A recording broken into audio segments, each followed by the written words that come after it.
Inflation down a tad, but still in double figures.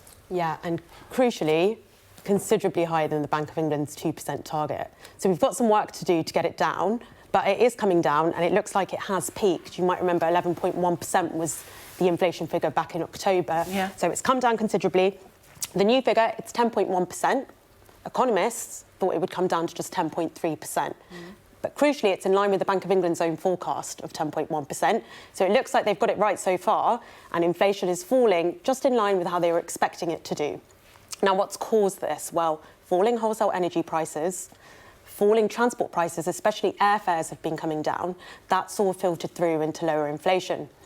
Unfortunately, food prices are still stubbornly high, close to their highest level since the 1970s, which isn't good news for anyone doing their weekly shop. But 10.3%, it means that the Bank of England could soon start slashing interest rates. It's been raising them quite a lot recently. Most people in the financial markets think the bank has one or two more rate rises to go before it starts bringing rates down.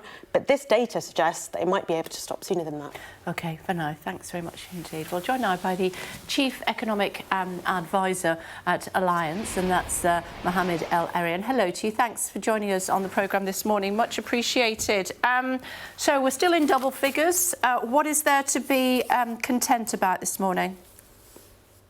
There's two things to be content about. Inflation is coming down, and it's coming down faster than the market expected. But having said that, as we just heard, it remains too high at 10%, means that our purchasing power is 10% smaller than it was a year ago. It is sticky, it's not coming down fast enough, and it's hitting the poor particularly hard. When food prices go up by over 16%, that is really bad news for those on limited budgets. Yeah, what does it? I was about to ask you, what does it mean in lay terms?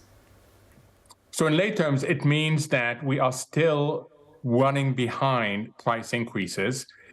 And if your budget is heavily concentrated on food, it is particularly bad news for you.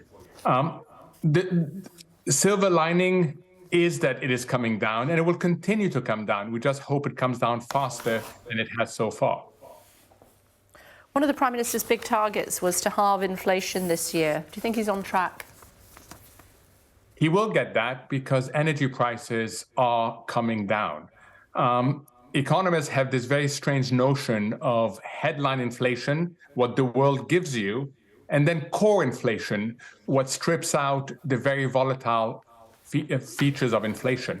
And that second number is going to prove stickier than most people would like.